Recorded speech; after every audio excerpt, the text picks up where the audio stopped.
For the past couple days, I've been playing around with some new techniques and methods for edgelet signs. Spray paint, V-Bits, and Stipple Gen. And that's what we're going to go over today, and hopefully they'll help you with your future edgelet signs. Remember, if you haven't subscribed and hit that bell button, press those now, and let's get into this video. Let's start with spray paint. So for the first two, I did matte black. And what you want to do with that is you want to do nice, thin, fine layers. Make sure you keep your spray can back at least 6 inches. If you get too close, you're going to get results like this. Not fun. Also, make sure that you test it out and make sure that your acrylic is going to handle the paint well. For the next two, I had some spray paint left over from another project, this one, and I used the Krylon color morph. Now this stuff is awesome. On the first one I did, the Star Trek, I did a light coat and I didn't see anything. So I was like, whatever, it didn't work. But then I put the black on it and I could start to see the color morphing paint through that with those light coats. And I was like, ooh, next time I'm going to do it heavier. And that's what I did for this design right here. I really went heavy on it and it gives it a really, really cool look. Now, normally with the edgelets, they do look cool when there's no light in them. But with the spray paint on the back, they really, really look great, even without the light on. So I think this is going to really pop out and bring out your designs. It's going to give them depth and just take it to a whole different level for your edgelets. Now that we got the spray paint on the acrylic, let's talk about bits. For the first three, I used a 20-degree V-bit, and that is out of a set that I got off of Amazon. In that set, there is 20, 30, 45, 60, and 90-degree angle bits. And for all of mine, I used the 20, and it held up and did a great job on everything I did. For the fourth one, I also wanted to test out the drag mill and see how it was going to react and make sure that it would go through the paint layers and everything, and it did. Both bits did phenomenal and I really like them, and I highly encourage you to start playing around with this. I had no issues with either of them and they all cut very well.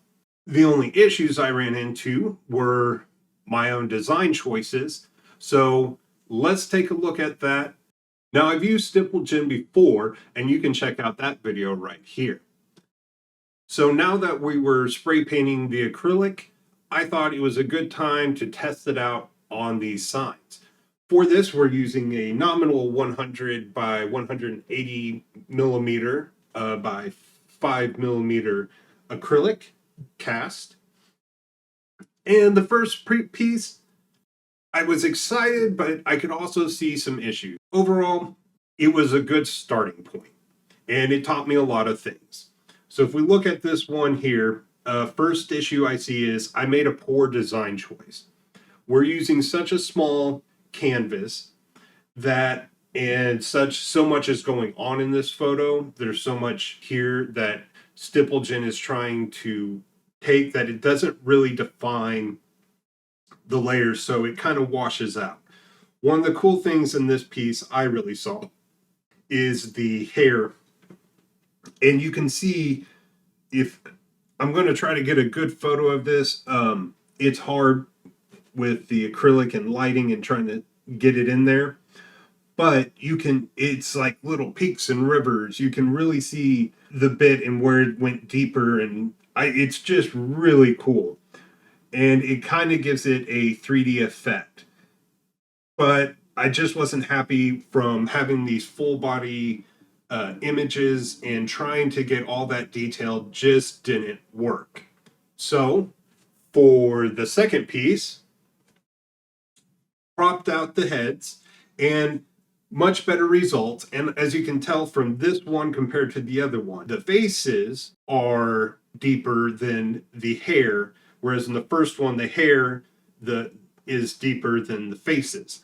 And I think this gives us a lot better detail, still not 100%.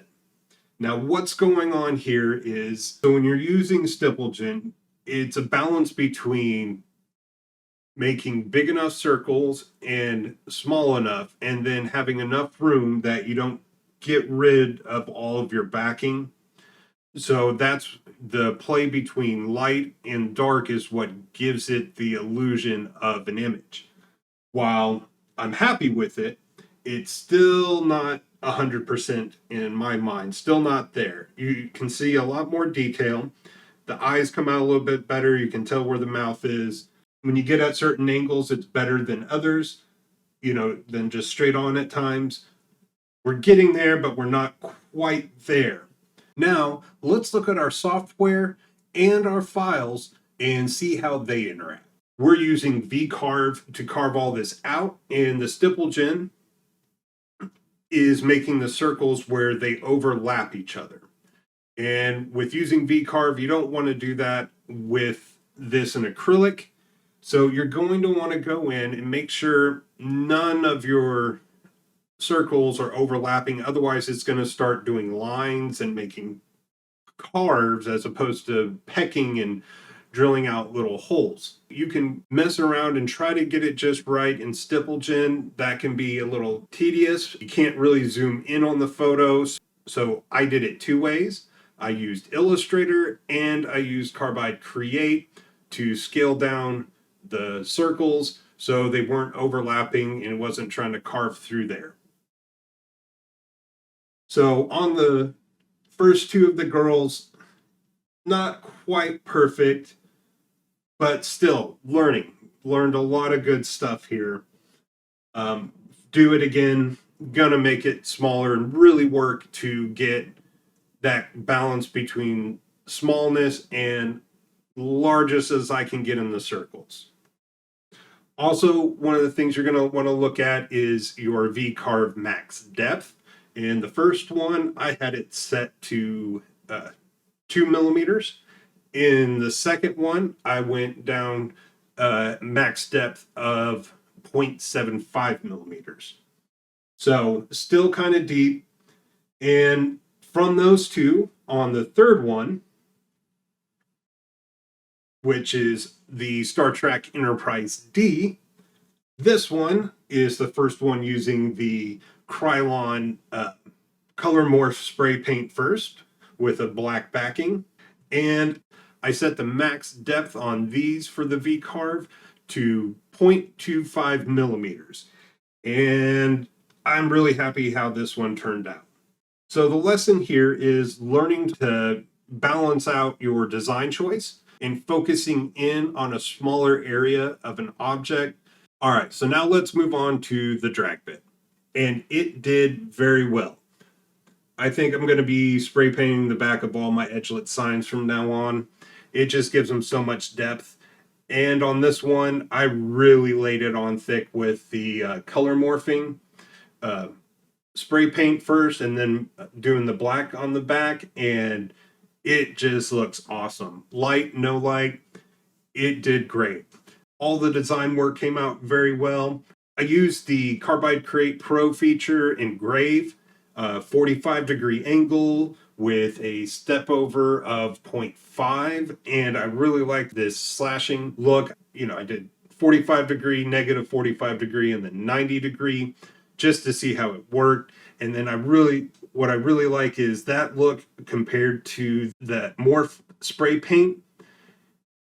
And you really it just adds a whole new layer of depth and perspective to your pieces.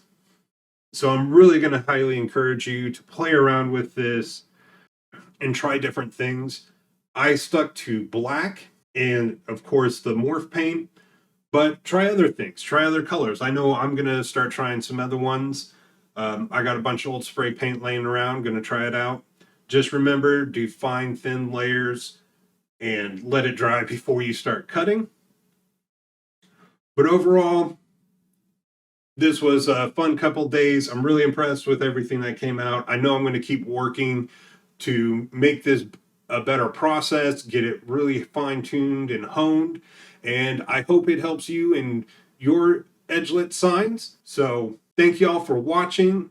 Remember, if you haven't subscribed, hit that subscribe and bell button.